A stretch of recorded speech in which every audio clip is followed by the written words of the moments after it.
Hace ya casi un mes que Medio Oriente vuelve a ser escenario de una barbarie que vemos en vivo y en directo, casi en vivo y en directo, por la televisión y por las redes y demás. Nos referimos al ataque y los crímenes de Hamás del pasado 7 de octubre, que todavía sufren familiares de víctimas y muchos rehenes secuestrados, y a las represalias a manos del Estado de Israel, con bombardeos e incursiones terrestres sobre la Franja de Gaza, que ya se cobraron la vida de más de 8.000 personas, por lo menos hasta este día, 8.000 palestinos, en su mayoría civiles y niños. Y bueno, en un lugar común hay un dicho que dice que la primera víctima de la guerra es la verdad, y por eso, para intentar dilucidar un poco las falacias que nos atraviesan sobre este conflicto en las últimas semanas, y echar un poco de luz sobre la historia, el presente y las manipulaciones, como decía, en torno a esta guerra. Estamos con Ariel Feldman. Él es licenciado en filosofía, docente, realizador audiovisual y autor de un artículo recientemente publicado en Jacobin que dio mucho que hablar y me parece que está bueno y sirve para reflexionar sobre lo que escuchamos, las verdades que creemos instaladas sobre lo que está sucediendo allí. Gracias por acompañarnos, Ariel. Por favor, muchas gracias por la invitación. Bien. A ver, lo que haces de una en el artículo en cuestión, que se titula Gaza sobre sionismo, judaísmo, racismo y barbarie, es condenar, digamos, los ataques de Hamás y al mismo tiempo también condenar la desmesurada, ¿sí?, y violenta respuesta de Israel. Hablas sobre la sensibilidad y la empatía que se tiene para con uno de un pueblo afectado, digamos, y la falta de empatía y sensibilidad para con otros. A ver, ¿qué es esto? Mira, primero con respecto a la presentación del texto. Sí. Yo trataría de no decir que condeno un ataque y condeno el otro ataque, porque los ataques son condenables, hay civiles muertos de un lado y del otro, pero eso permitiría, digamos, un discurso que para mí es muy problemático, que es una teoría de los dos demonios, Sí. digamos, al interior de este conflicto. La violencia de Hamas es una organización espantosa, digamos, no coincidiríamos con ninguno de sus preceptos, aquellos que defendemos los derechos humanos de las minorías y demás. Israel no tuvo ningún problema a fines de los 80, principios de los 90, alentar al crecimiento de Hamas para debilitar la causa palestina, en la figura de la OLP, que era una organización política que había desistido de la lucha armada y que era laica, digamos. Cuando uno condena los crímenes de un lado y del otro, corre el peligro de perder, digamos, la capacidad de hablar de la complejidad del asunto, que es una complejidad que tiene ribetes muy, muy sencillos, que hay que poner blanco sobre negro, y otros complejos que se presentan como sencillos, que hay que encontrarle, digamos, precisamente los orígenes y las complicaciones. Lo que vimos el 7 de octubre fue una masacre espantosa por parte del grupo Hamas contra población civil israelí extranjera, que aquellos que intervenimos, creo que todo el mundo lo condenó, digamos. El problema es que aquellos que defienden la posición israelí no escuchan la condena que hacemos. Nos reclaman que condenemos, Nosotros condenamos. Lo que sucede es que lo que están escuchando en nuestras posiciones es que estamos condenando a Israel también. O que no estamos condenando simplemente a Israel también, sino que explicamos que la violencia de Hamas es sintomática. ¿Qué quiere decir esto? Que es el síntoma de una violencia originaria, estructural, de la región. Digamos, a mí me parece muy importante que se hable del conflicto palestino, de lo que sufre la población palestina en este momento, pero hay que recordar que el despojo, las muertes, la demolición de casas, el apartheid es una cuestión cotidiana para los palestinos. Yo creo que no se dimensiona a veces lo que es vivir en Palestina. Claro. Digamos, y que realmente la desesperación de la lucha por la independencia palestina en un acto como el del 7 de octubre solamente se puede entender por la desesperación y la falta de perspectiva de una salida pacífica y negociada que Israel impide hace decenios y decenios de años. Vos hablabas de la teoría de los dos demonios que conocemos muy bien en Argentina y que lo que hace de alguna manera es justificar una violencia en respuesta a otra, se supone, aquí en Argentina y allí también, porque vos también lo que decís en el texto es que en definitiva la violencia palestina, condenable, digamos, los actos terroristas, son un acto de resistencia, digamos, y está bueno también, ¿no?, plantear esa historización que un poco planteabas desde los 80 a esta parte con el envalentonamiento de Hamás, digamos, una asociación, digamos, dedicada a fines humanitarios en esos momentos en el territorio palestino, bancada por Israel, para dividir, ¿sí?, posicionamientos históricos de autonomismo, de nacionalismo palestino. Me gustaría también volver, y tiene que ver con esa época, a quién sos, ¿no? Porque vos naciste en Israel y eso también es muy particular, digamos, de tu posición, ¿no? Digamos, e incómoda, supongo, en algún punto con la comunidad. Te debes haber sentido un poco hostigado con lo que planteabas en el texto. Naciste en Israel, emigraste a la Argentina después, tus padres son argentinos, se fueron durante la última dictadura, estudiaste acá, vivís y trabajás acá, y planteás una diferencia que está bueno y me gustaría que la expliques un poco entre judaísmo, sionismo e israelismo, ¿no? ¿Qué es eso? Bueno, para mí es la distinción esencial que tenemos que hacer y explicar a aquellos que manejamos un poco más el tema para desarmar, digamos, una operación siniestra que hace el Estado de Israel, que yo he denominado en mis últimas intervenciones el secuestro del judaísmo por parte del Estado de Israel. Digamos, vimos en estos días a la delegación israelí en las Naciones Unidas yendo a defender la masacre que se está cometiendo en Gaza, yendo con las estrellas amarillas con la palabra Juden que usaban los nazis para marcar a los judíos en guetos y en campos de concentración. Si nosotros aceptamos que el Estado de Israel es la víctima del nazismo, eso implica que los palestinos son nazis. Y eso implica que se les puede hacer cualquier cosa, porque como a los nazis los iremos a buscar, ¿no? Entonces, la operación es doble. Por un lado, deshumaniza y transforman nazis a los palestinos, y por el otro da una suerte de escudo de inmunidad a las atrocidades israelíes porque encarnan una defensa de un pueblo que ha sufrido por más de 2000 años la persecución y el holocausto. Eso es una gran falacia, digamos. El judaísmo y el sionismo son cosas absolutamente diferentes que están, digamos, entramadas históricamente.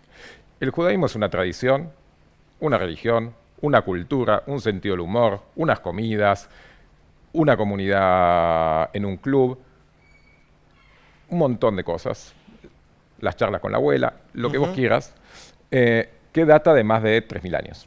O por lo menos hay discusiones históricas, es anterior a Cristo. Bien. ¿Sí? El sionismo es una corriente política de fines del siglo XIX, que intenta dar solución a lo que se entendía, se llamaba la cuestión judía, la persecución de los judíos en Europa. Y esa corriente, el sionismo, tuvo varias formas de ser nombrada y terminó triunfando, digamos, dentro del sionismo una corriente suprematista que planteaba que en Palestina tenía que existir un Estado con mayoría judía para que, y por lo tanto exclusivista, para que los judíos podamos vivir, digamos, con seguridad en un Estado. Era un movimiento de liberación nacional. Sí. Lo que sucede, había otros corrientes que terminaron en la teoría, digamos, como la de Martin Buber o Bojorov, que, digamos, planteaban estados plurinacionales, porque básicamente entendían algo que es una verdad histórica, que es que, y evidente, que es que en Palestina había un pueblo. Sí, claro.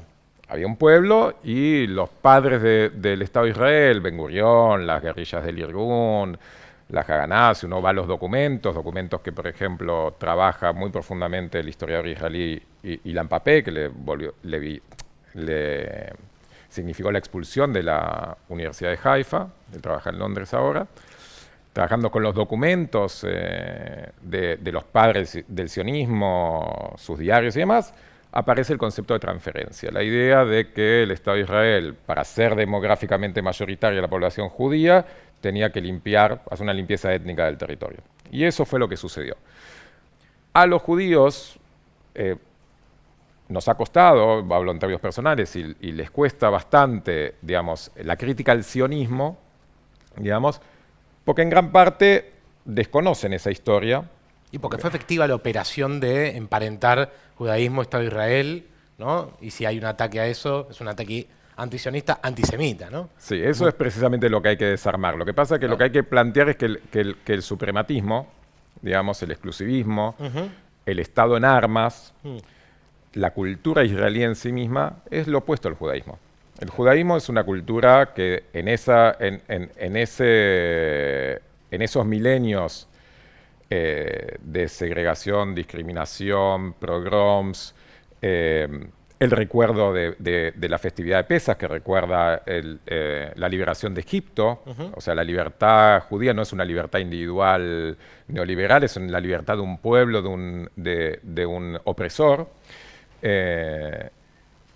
Toda esa cultura sufrió una transfiguración perversa en Israel, donde Israel es un estado colonial, de manual, domina una población en Cisjordania y Gaza, bueno, en Cisjordania en forma colonial, en Gaza sitiándola y arrogándose el derecho de tirar bomba cuando quiere. Un estado más parecido a los estados coloniales occidentales y cristianos que conocimos, digamos, que creen que los indios no tienen alma, que los palestinos no tienen derecho. Francia en Indochina, Inglaterra en cualquier país de los que colonizó de África. Bien. Es un colonialismo suprematista clásico que no tiene nada que ver con la tradición judía. Por eso yo digo, digamos, que el israelismo es un secuestro, es la tumba de la cultura judía en ese sentido. Distingo sionismo y israelismo por una cuestión muy básica. Hay corrientes del sionismo que tuvieron una posición plurinacional. La cuestión judía era una cuestión que debía ser solucionada. Digamos, los judíos fueron masacrados en Europa, digamos. Pero no puede hacerse, digamos, masacrando a todo pueblo, claramente, porque básicamente perdés el alma que te constituye, traicionás tu historia. Y bueno, estamos en eso, en una degradación muy, muy compleja, que no está claro cómo se sale. No está claro cómo se sale. No. Cómo se sale, digamos, incluso si uno piensa en ese territorio, ¿no? Porque muchas veces se plantea a quienes son más críticos de cómo ejerce el poder el Estado de Israel en ese territorio, qué hacer con una población que ya está instalada, que de alguna manera no es la que necesariamente agarra las armas para tomar esas tierras, aunque tenga el Estado de Israel como respaldo. ¿Qué se hace con eso, no? Digamos, es como cuando uno piensa, no sé, pensaría, voy a poner un ejemplo que puede ser polémico, los kelpers en Malvinas, digamos, ¿qué haces con esa gente? Si es que son colonos, ¿qué hacemos con ellos? Digamos, ese es un problema muy grave. Sí, a ver, a mí aprovecho esta pregunta para volver atrás. Bien. Porque para mí una de las cosas que en las discusiones se transpiran y son complejas es sobre el derecho a existencia del Estado de Israel. Yo creo que sí tiene derecho a existir el Estado de Israel. Ahora, no tiene derecho a existir así. Yo tengo el derecho a existir, a vivir, pero no tengo el derecho de meterme en tu casa y vivir en tu casa. No tengo ese derecho. Digamos, el Estado de Israel como existe no tiene derecho a existir. Digamos, tiene derecho a existir en una convivencia democrática con los palestinos. No sé si es una discusión muy larga, qué posibilidades políticas hay de dos estados, de un estado plurinacional. Todas las opciones tienen problemas muy, muy graves. Yo originariamente, idealistamente soy partidario de un estado plurinacional. Políticamente en un momento lo fui de un estado binacional, pero tenés 700.000 colonos en Cisjordania, integristas, fundamentalistas, Claro. que cuando Isaac Rabin trató de sacar un número insignificante en comparación a los que son ahora, lo asesinaron. Digamos, el problema es un problema muy complejo, digamos, complejísimo, en términos de solución, pero en términos de las resoluciones internacionales, el derecho internacional es algo muy simple. Israel es una fuerza ocupante que decide la vida, la muerte, el futuro de millones de palestinos en un territorio que no le pertenece y que habita de forma absolutamente ilegal con colonos. Bueno, está prohibido por las Naciones Unidas lo que está pasando. Claro, o sea, en términos de concepción, como vos concebís que debiera ser eso, incluso Naciones Unidas en sus resoluciones, debiera estar claro, más allá de su realización o su concreción, ¿no? Que es compleja, como bien decís. Ahora, justamente todo el tiempo se nos impide incluso plantear esa concepción, ¿no? Como que inmediatamente está esta asimilación, como decíamos, de si uno es antisionista, porque plantea los riesgos y los peligros de esa mirada ultranacionalista, y en este último periodo, por lo menos, de derecha, casi ultraderecha.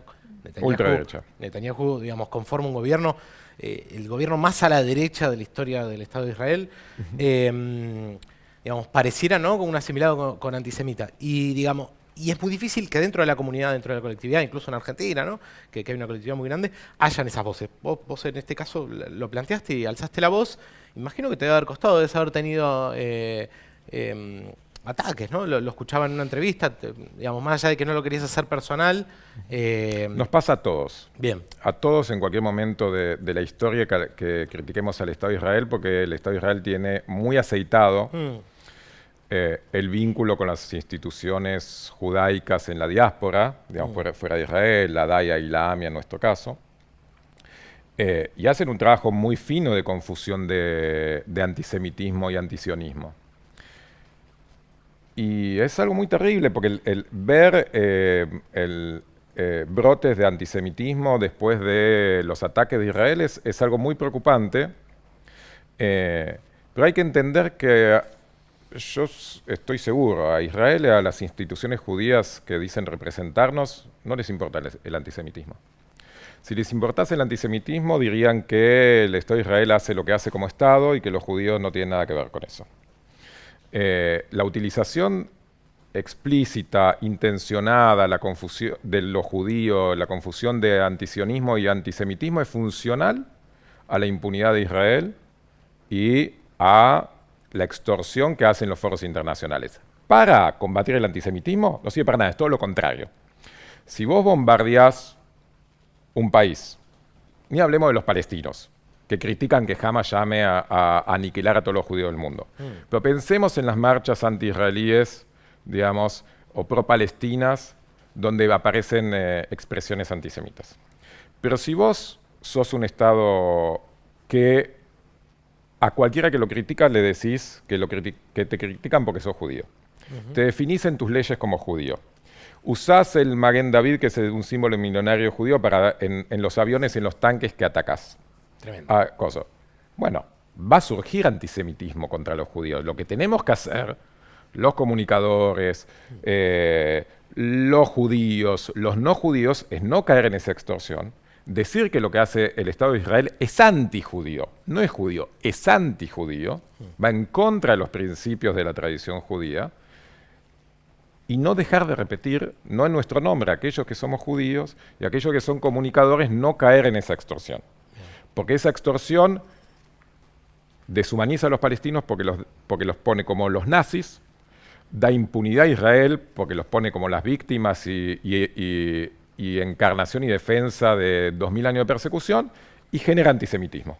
Los tres problemas que vemos en simultáneo surgen por esta perversión de decir que el Estado de Israel es judío. No es judío, es otra cosa. Es un Estado occidental y cristiano en su concepción, colonial, suprematista, que señala y actúa como que los palestinos son menos personas que ellos. Claro. Es como un escudo, ¿no? Es un escudo. Esa victimización es un escudo. Yo puedo hacer lo que me crea que tengo que hacer sin importar lo que piense el mundo y lo que diga, digamos, la ética, la moral que nos gobierna, debiera gobernarnos como seres humanos, un humanismo, porque, bueno, me tengo que defender, me victimizo, ¿no? Digamos, no actúo como un Estado frente a otro Estado, porque además en este caso no son dos fuerzas equivalentes, sino actúo en defensa del colectivo religioso, comunitario. Vos estuviste en Israel, perdón, ¿querías agregar algo? Quería desarrollar algo, pero tal vez es un poco largo. A ver, no pasa nada, acá tenemos tiempo. Porque lo que se suele señalar, digamos, desde la comunidad judía que defiende a Israel y desde Israel es que a Israel se le exige mucho. Hay matanzas en todos lados, hubo más muertos en Siria, hubo matanzas en todos lados, y a Israel se le pone el foco, y ese foco tiene que ver con el antisemitismo, digamos, que existe en el mundo. A ver, y es paradójico, porque a su vez los antisemitas dicen, los verdaderos antisemitas dicen que al holocausto, hubo otros holocaustos, otros genocidios, al holocausto se le da mucha preponderancia porque los judíos mueven los hilos económicos y del poder alrededor del mundo. Digamos, esas dos teorías que podríamos llamar conspirativas, para mí el término no califica, pero supongo para emparentarlos. Bien.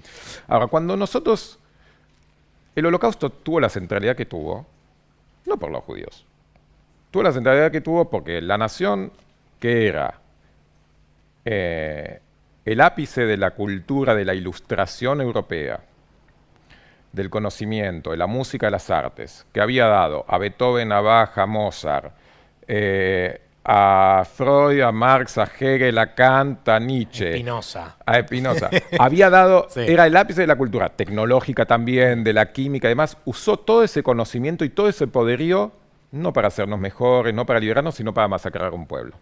Puso en crisis fue, digamos, si no se había terminado de destruir en la Primera Guerra Mundial, el fin de la ilustración, la idea de que nosotros, que la razón y el conocimiento nos iba a hacer mejores como seres humanos. Por eso tiene centralidad el holocausto para la cultura occidental judeocristiana. No por los judíos, sino por lo que hicieron los alemanes que encarnaban esa civilización. En Israel, y la centralidad de Israel, no tiene que ver con el antisemitismo. Tiene que ver con que un pueblo que sufrió el holocausto, la Shoah, la masacre, casi la extinción de su pueblo, hoy está llevando un genocidio contra otro pueblo a menos de 100 años de la liberación de los campos. Eso, a los seres humanos, nos genera una pone en cuestión. Si antes se ponía en cuestión la ilustración, esto pone en cuestión la humanidad misma. ¿Qué podemos esperar del ser humano si un pueblo hace menos de 100 años sufrió el genocidio en carne propia, está generando un genocidio? Por eso tiene centralidad. Además de que porque somos una cultura judeocristiana y lo judío es central en nuestra tradición. Pero lo central tiene que ver con eso, porque cuestiona nuestra humanidad. O sea, porque esperamos que el pueblo que Esperamos sufrió, más del ser humano. más del ser humano, pero de un pueblo que, digamos, en su memoria está haber sufrido de las peores atrocidades de la historia del ser humano, junto a otros pueblos, ¿no? También podemos mencionar aquí en América Latina, digamos, los pueblos originarios sufrieron genocidios y Sí, pero digamos, no son comparables. Genocidio armenio es una causa más armenia, porque le hicieron los turcos. Sí. Orientales, salvajes, no son de la Ok. cultura, digamos. Esto lo hicieron los alemanes. Bien. Y esperamos Y que tengan una vara moral, humanitaria, ética, superior a cualquier otro pueblo, eso es lo que estás planteando. Debieran tenerlo frente a digamos, lo que está sucediendo en... Yo no lo pienso por deber. Yo lo que creo que lo que sucede es que es descorazonador y nos genera preguntas sobre nuestra humanidad toda, sobre la posibilidad de aprender como humanidad de las atrocidades y demás, que un pueblo signado por 2000 años de persecución, persecuciones terribles, no solo en Alemania, en Rusia, en Polonia, en Francia, en Austria, en todos lados, y que finalmente fue casi exterminado, masacrado en la Segunda Guerra Mundial, menos de 100 años después. O sea, mis abuelos, yo hablé con mis abuelos que escaparon de Europa. Hay gente de mi edad que son generales en el ejército israelí, que son descendientes directos Claro. Bueno, la centralidad que tiene es que genera preguntas sobre la sensibilidad misma del ser humano y la capacidad de aprendizaje. Bien. Es una cuestión cultural, supongo también, ¿no? Digamos, lo que... Digamos, me imagino que cuando uno piensa lo que está sucediendo, y yo no sé si tendrá cierta aceptación o cierta legitimidad lo que hace el propio Estado de Israel en Gaza hoy en día, no sé si tiene cierta aceptación o legitimidad dentro del pueblo israelí. Por Sí, ahí lo vos nos tiene. puedes dar una idea, lo tiene. Y a eso iba, me imagino que podía tenerlo porque también cuando leo tu texto me sorprendió a mí algo que planteás del servicio militar como un rito de pasaje a la adultez, decís, ¿no? Como terminar de convertirse en ciudadano israelí adulto, ¿no? ¿Cómo es eso? Lo cual es muy particular, porque en Argentina ya hace tiempo que el servicio militar no existe, e incluso cuando existía tampoco era el rito de pasaje a la adultez. No, ahí, en absoluto. Era la colimba, correr, limpiar, barrer. Eso no significaba nada más que arruinarte un año de tu vida, digamos, ¿no? Y mucho presupuesto para los milicos. Pero digamos, en Israel es otra cosa. Claro. En Israel es otra cosa. Es un proceso de formación y educación que dura 3 años. Es fuerte.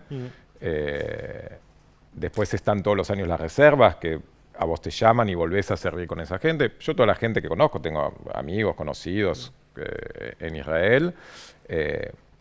La conversación es de bares. Hola, ¿cómo estás? Este es José. Ah, sí. ¿Dónde serviste? No es en qué secundaria fuiste. Claro. Es constitutivo. Muchas de las parejas y las familias se conocen en el ejército, los amigos de toda tu vida. Y además, literalmente, viven con sus padres hasta los 18 años. Después viven digamos, en el regimiento. Y después no vuelven a la casa de sus padres. Claro. Ahora no sé, porque está muy caro vivir en Israel, no sé si pueden alquilar siquiera, digamos, ¿no? Pero, bien. Pero digamos, digamos, esta contradicción, yo lo voy a nombrar de esta manera, como una contradicción entre una esencia humanista de la comunidad, del colectivo judío, y esta, digamos, militarización de la vida, esta cultura castrense, digamos, ahí es donde, ¿no? Por ahí se condensa, me parecía que, ¿no? Y vos lo planteás de esa manera, como condensa en ese rito algo que pareciera ser una contradicción entre un pueblo que uno esperaría, esto lo digo yo, pero interpretando lo que me decís vos, uno esperaría como que sea un faro de la paz, digamos, en el mundo por haber sido víctima justamente de los peores conflictos bélicos de la historia. Y tiene esos ritos, esas escenas, digamos, que hacen que sea tan castrense, tan militarizada la vida, la mente, ¿no? Quizá de un israelí. ¿Me equivoco? Sí. No. Es exactamente así. Lo que sucede es que lo que vemos, las reacciones que vemos de la comunidad judía en Argentina en particular y en otras regiones también, tiene que ver con que el Estado de Israel es muy consciente, digamos, en realidad, de la transfiguración que hace el judaísmo al israelismo. No solamente no solamente que los israelíes hacen el servicio militar y sufren este proceso de transformación, ellos ya viven en esa cultura, digamos, sino que los judíos que están en la diáspora tienen viajes, Marcha por la Vida, Bría, que tienen una estructura muy similar. Marcha por la Vida es para menores que están en edad secundaria y Bría es para menores de 25, pero ya mayor edad. Que hacen un viaje. Marcha por la Vida es iniciar los viajes en los campos de concentración, marchar por la vida hacia Israel y terminan vestidos de militares en un regimiento del ejército. Es decir, es la muerte de la metáfora. Es pasar de los campos de concentración a recuperar la vida en Israel en una estructura militarista. Y lo que sucede es que esa transfiguración es muy efectiva. Lo decía mi abuelo. Yo cuando discutía con mi abuelo, cuando mi abuelo estaba vivo, decía: agachamos la cabeza durante 2000 años, ahora que tenemos las armas no la vamos a agachar. Es el pasaje, es pensar en el judío encorvado por el estudio, agazapado contra la opresión, conversador, neurótico, etcétera, etcétera, de repente transformarlo en un pusilánime, una víctima que no se supo defender, y transformarlo en un israelí empoderado en armas, digamos, que es tan poderoso y tan alfa y tan colonial que tiene el poder de masacrar a un pueblo, digamos, ¿no? Es una transformación perversa. De hecho, decís que digamos, el israelismo es la tumba del judaísmo, ¿no? Creo que condensa un poco fuerte la frase, pero condensa un poco esto que está diciendo, digamos. O cómo lo puede llevar a la tumba, digamos, o convertirlo en algo que no debiera ser o que no es, en esencia. No lo digo yo solamente, digamos. Sí. Yo digo, Yo estoy diciendo nada que no se haya dicho. El otro día me presentaron como filósofo. No, yo soy licenciado en filosofía. Yo estoy introduciendo conceptos que no hayan existido, digamos, ¿no? Leibovich fue un religioso, filósofo judío israelí, sionista, que fue conocido como la conciencia de Israel en su momento. Cuando se ocuparon los territorios, es decir, cuando Israel pasó de un proceso de generación de un Estado a partir de una limpieza étnica, pero dentro de una mayoría democrática, ya hacer un Estado colonial hecho y derecho, ocupando Cisjordania, Gaza y la altura del Golán, Leibovich dijo, o nos vamos ahora mismo de estos territorios, o el alma de la sociedad israelí se va a pudrir. Porque no hay forma de ser un Estado colonial y no ser suprematista. Porque tenés que considerar que los otros son menos que vos para justificar que vos estés ahí. Claro. Es la degradación última. Y él dice, agrega, y es el fin del sionismo. Del sionismo que él profesaba, ¿no? Que era un sionismo humanista, de liberación nacional, pero que permitiese, por supuesto, la vida digna de los palestinos, etcétera, etcétera. Entonces, bueno, es indudable que el Estado de Israel puede decirse judío, pero las cosas que hace es propia de un Estado que no encarna los valores judíos. No hace falta decir que yo no voto en las elecciones, y muchos judíos que ni siquiera tienen pasaporte israelí como yo tampoco votan y se arrogan la defensa de los judíos internacionalmente, ¿no? Es una lucha contra un leviatán muy, muy complejo, pero creo que, digamos,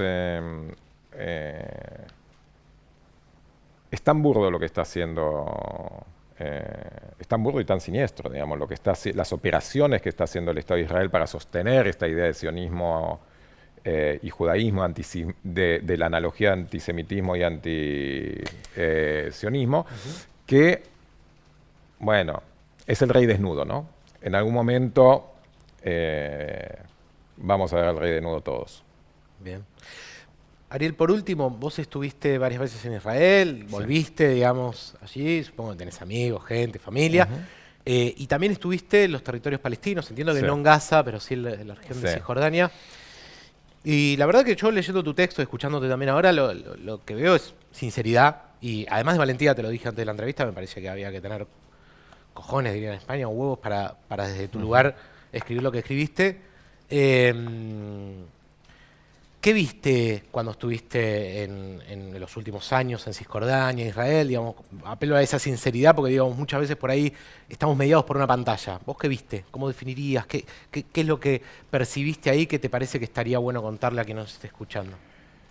Cisjordania es una región organizada militarmente por el Estado de Israel. Está dividida en regiones, A, B y C, donde en todas Israel se arroga el derecho militar, del control militar de las regiones, pero cambia el tipo de administración política y policial, depende de la cuestión. Eso hace que la región esté dividida, digamos, por checkpoints. Checkpoints están en todos lados, regulan el tránsito y el libre movimiento, el vínculo social entre las familias, economía, digamos. Hay rutas, es un apartheid hecho y derecho, digamos, porque hay rutas para los colonos judíos. Hay instalaciones que solamente pueden usar la población judía, que obviamente están muy bien mantenidos, y lo otro, bien, gracias. Hay encarcelamiento, o sea, la población de Cisjordania, un altísimo porcentaje de los varones pasaron por las cárceles israelíes, porque por tirar una piedra puedes ir 6 meses a la cárcel. Por sospechoso de tirar una piedra también, digamos, por formar parte de una organización de resistencia, ni hablar, y muchos etcéteras. Hay, de hecho, más de 1000 niños menores de edad que son encarcelados en cárceles israelíes por año, digamos, en Cisjordania. Porque, bueno, si vos ves, hay demoliciones de casa continuamente, digamos, para que haya 700.000 colonos judíos israelíes en Cisjordania, tenés que demoler. como Israel se arroga el derecho a decir quién puede construir o no, digamos, los palestinos hacen construcciones, inevitablemente, pues es imposible para ellos conseguir, se construyen countries y countries de colonos, pero a los palestinos no le dan derecho de construcción. Con esa excusa Israel demuele casas, viviendas de gente. Lo que nos falta realmente que nos llegue son los relatos de vida. La vida es bastante difícil de ser vivida en los territorios. Digamos. Realmente es muy difícil de ser vivida, es muy difícil entender que los palestinos no solamente no tienen futuro como nación, como Estado, sino que Israel les impide la vida individual y personal de las personas, ¿no? Entonces, y después están los asesinatos selectivos, los muertos en manifestaciones, se usan municiones vivas cuando tienen que reprimir manifestaciones muchas veces, cuando hay intifadas, digamos, levantamientos populares. Israel ha matado palestinos en cortes de ruta pacíficos dentro de la frontera de Israel. Es terrible. Y lo que te dicen los palestinos de Cisjordania es, cuando vos le decís, che, ¿qué onda Hama? ¿Qué onda lo que pasa? Dicen yo no me animo a criticar lo que hacen los palestinos de Gaza, porque esto es Disneylandia al lado de eso. Claro. Digamos, estar en Gaza es estar en una cárcel a cielo abierto, esto se dijo muchas veces, pero hay que agregar donde no se respetan los derechos humanos y que cada tanto los carceleros se arrogan el derecho de tirar bombas sobre las celdas, digamos, ¿no? Es una situación. Hoy día estamos viendo un genocidio. De hecho, Wikileaks acaba de filtrar, creo que ayer, un documento del ejército israelí. Para los que conocemos, ya era evidente que eso estaba pasando. Que anuncia que lo que está pasando en Gaza es una limpieza étnica, que lo que pretenden es que la población gazatí cruce la frontera egipcia y se instale en Egipto y reocupar la franja de Gaza sin población palestina. Pero es imposible, son 2 millones de personas, digamos, ¿no? Es como que solo es posible, digamos, con lo que está sucediendo, una masacre, y de hecho, incluso aunque masacres a 1.700.000 personas, van a haber 300.000 personas que van a estar ahí. Mira, ¿no? por Egipto y por las relaciones internacionales no te lo estoy planteando como... no tengo ningún apego. Sí, claro. Yo no descarto la posibilidad de que por relaciones de fuerza, presiones de Estados Unidos, etcétera, etcétera, en el desierto del Sinaí se arme una Gaza VIP y Israel limpie Gaza. Ese es su objetivo, lo dijeron explícitamente. Sí, nosotros financiamos la construcción de una Gaza bis en el desierto del Sinaí y chao. Y después vuelven. Cuando no vuelven nunca, fue la misma excusa que se utilizó en la guerra de independencia, la Nakba, la tragedia palestina, cuando, si ves los archivos de militares, de las organizaciones que después conforman el ejército israelí cuando se declara el Estado, pero fueron los que daban la batalla por la independencia de Israel, cuando ves esos documentos, ves que cometían actos de desplazamiento, actos de terror para que la población salga huyendo, etcétera, etcétera, y después nadie vuelve, ¿no? Es una limpieza étnica hecha y derecha. Bueno. Ariel, te agradecemos digamos, por aclararnos y también conocer un poco esta visión que conocimos a partir del texto de Jacobin, que insisto, me parece interesante y recomendamos que quien le interese se acerque a leerla, se tome unos minutos. Si se tomaron también unos minutos para escuchar esta conversación, esta charla, los invitamos a que se suscriban y que también comenten este video, den su opinión y lo compartan a quien crea que puede llegar también a interesarle, que nada, también abrir el debate. ¿no? Obviamente acá no íbamos a encontrar soluciones a la cuestión, ni tampoco dar la verdad revelada, pero es una mirada que está buena la de Ariel y le puede servir a mucha gente. Yo creo que la tarea es sensiblemente acercarse a aquellas que todavía defienden al Estado de Israel ciegamente y hablar con tranquilidad. Porque efectivamente el secuestro de la identidad judía por el Estado de Israel hace un efecto de Estocolmo. Y realmente yo conozco gente muy sensible, muy buena gente, que tiene muchísimas dificultades de condenar al Estado de Israel. Para mí es como el agua contra la piedra. insistencia, paciencia, y más insistencia y más paciencia, con el trabajo. Ninguna paciencia con el Estado de Israel que está cometiendo un genocidio en Gaza. Muy bien. Gracias por la paciencia al explicarnos todo esto. Gracias, Ariel. Por favor, gracias a ustedes.